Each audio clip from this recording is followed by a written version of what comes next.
आपकी इमरान खान से मुलाकात के हवाले से भी कोई आपने दरख्वास्त की है पीएम साहब को कि मुझे मिलने दिया जाए? कोई बातचीत? सर मैं थोड़ा सा ऐड कर लूँ तारिक सुमैर एम न्यूज़ से। आप ये बताइए कि जो बलूचिस्तान में इतना खौफनाक वाक़यात हुए उस पर आपने पहली दफ़ा बड़ा, आप हमेशा बयान देते हैं दहशतगर्दी के हवाले से, पहली दफ़ा आपका जो बयान था क्लैरिटी से आया कि दहशतगर्द हैं उनके साथ कोई नरमी नहीं होनी चाहिए। अंदर जो आपकी वज़ीर-ए-आज़म से गुफ्तगू हुई है, क्या चारों चीफ मिनिस्टर जो प्राइम मिनिस्टर के साथ कोयटा न जाएं, यकजहती का इज़हार करें बलूचिस्तान के अवाम के साथ और दहशतगर्दी के ख़िलाफ़ मिलकर लड़ें और दुनिया को और दहशतगर्दों को पैगाम दें?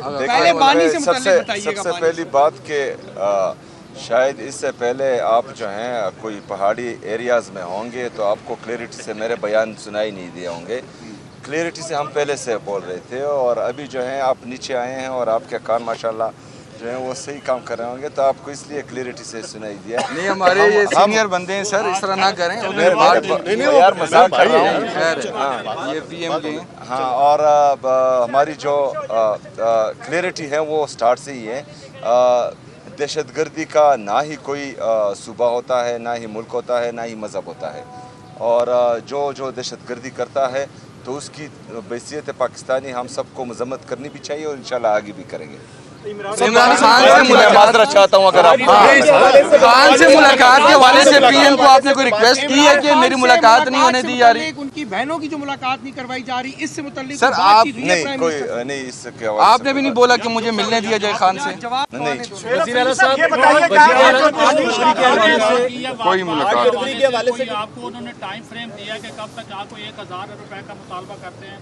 फिर जो दहशतगर्दी के हवाले से 3% देना था उसकी बात होती है, NFC में तब्दीलियों की बात हो रही है, इसके ऊपर क्या मौक़िफ़ रखा है? ये तमाम चीज़ें जो हैं उनके सामने रखी हैं और जो मेरे ख्याल में प्लानिंग एंड डेवलपमेंट के एहसन इकबाल साहब हैं उनको और फाइनेंस सेक्रेटरी और फाइनेंस मिनिस्टर डेफिनेटली उन्होंने हिदायत जारी की है कि वो मुज़म्मिल असलम साहब से बैठे, आज ही बैठे और इन चीज़ों को जो है देखें। 8 फरवरी को आ रहे हैं आप इस्लामाबाद। सुहेल अफरीदी साहब ये बताइएगा, सुहेल अफरीदी साहब सियासी किसी चीज़ पर बात नहीं है। सुहेल सर 8 फरवरी का क्या प्लान है? 8 फरवरी का पीएम साहब आपकी सियासी कमेटी की जो लोग हैं उनको कहते रहते हैं कि आप बैठे आए हमारे साथ मुज़ाकरात करें। वज़ीर आज़म साहब आज आपको बाकायदा तौर पे उन्होंने कोई बात की है कि आए हमारे साथ बैठे मुज़ाकरात करें, कोई आगे का जो है वो हल निकालते हैं पाकिस्तान के लिए? स्पेसिफिक बात हुई है सर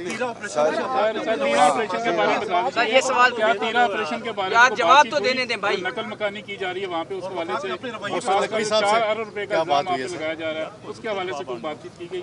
देखें 4000 अरब नहीं, हम तो 4 अरब रुपए नहीं, हम तो 5300 अरब रुपए जो IMF का रिपोर्टेड हैं उसका इल्ज़ाम नहीं लगाते हैं। वो चार्जशीट है इनके ख़िलाफ़ जो 4 अरब की बातें करते हैं और ये सारी जो है सियासी बयानबाजियाँ हैं।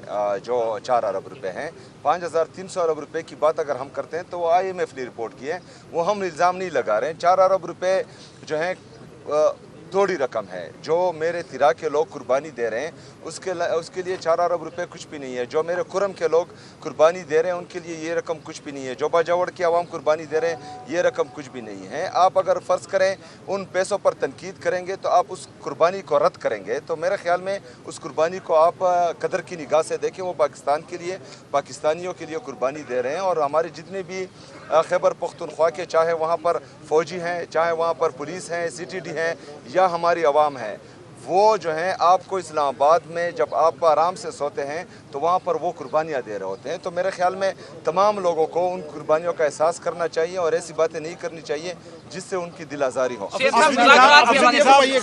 कि बानी के हवाले की मुलाकात के हवाले से आपकी कैटेगरी कोई बात नहीं हुई? नहीं जी, कोई बात कल मंगल है तो मुलाकात के लिए दोबारा जाएंगे डियाला? नहीं, कल तो वकला और फैमिली का दिन है, रफ़का का दिन नहीं है, तो मैं नहीं जाऊँगा। सूबे के दरमियान एक बड़ा तनाव था, तो आज जो मुलाकात हुई है समझा जाए कि कोई ब्रेक थ्रू होगा, कोई पेशरफ्त होगी ये सूबे और वफाक के दरमियान जो सर मौसम नकवी से आपका मुकालमा हुआ है? जवाब तो देखिए जी, जो आज की मुलाकात थी ये इस ओहदे का तकाजा था जिस ओहदे पर मैं बैठा हुआ हूँ। बैसियत सियासी वर्कर शायद मैं कभी भी वहाँ नहीं बैठता, लेकिन मैंने जो है अपने आवाम के लिए, अपने सूबे के लिए मुनासिब समझा کیونکہ وہاں پر حالات سنگین ہوتے جا رہے ہیں، چاہے وہ فائنینشلی ہو اور چاہے بند کمروں کے فیصلوں سے ہو، تو اس کے حوالے سے میٹنگ ضروری تھی۔ میں نے کل بتایا تھا کہ شہباز شریف صاحب نے مجھے ملنے کی دعوت دی ہے اور آج میں آیا تھا، ان سے ملاقات ہوئی ہے۔ سب سے پہلے تو ہم نے بلوچستان کے واقعے پر ان سے اظہار تعزیت بھی کی ہے اور دہشت گردی کی اس واقعے کی، دہشت گردی جہاں پر بھی ہوتی ہے ہم اس کی ہمیشہ سے مذمت کرتے آئے ہیں اور اس کے بعد بھی مذمت کریں گے انشاءاللہ۔ جو ہمارے صوبے کے مسائل ہیں، چاہے وہ NFC ہے، چاہے ہمارا CRBC ہے، چاہے ہمارا NHP ہیں، اور جتنے بھی ہمارے باقی بقایا جات ہیں وفاق پر، ان حوالے سے بات ہوئی ہے اور دہشت گردی کے حوالے سے ایک مشترکہ لائحہ عمل پر بات ہوئی ہے، اور جو ہمارا AIP کا تقریباً 24 ارب روپے ابھی تک خیبر پختونخوا اپنی جیب سے مرج اضلاع میں، ہمارے جو قبائلی اضلاع ہیں اس میں لگا چکا ہے، تو اس بارے میں ہوئی ہیں۔ بہرحال شہباز شریف صاحب نے احسن اقبال صاحب کو اور باقی ٹیم کو ہدایت جاری کر دی ہے کہ وہ مزمل اسلم صاحب سے آج ہی اس حوالے سے میٹنگ کرے اور جو ہر ممکن کوشش ہونی چاہیے کہ یہ مسئلے حل ہوں، تو انشاءاللہ تعالیٰ اس کے بعد جو ہیں 1-2 میٹنگز اور ہوں گی اسی حوالے سے جو ڈسکشن ہوئی، اور دہشت گردی کے حوالے سے بھی 1 میٹنگ 2 اور ہوں گی، تو اس میں جو ہیں باقاعدہ جب فیصلے ہوں گے تو وہ آپ کے سامنے رکھ دیے جائیں گے۔ ابھی ان باتوں پر ڈسکشن ہوئی۔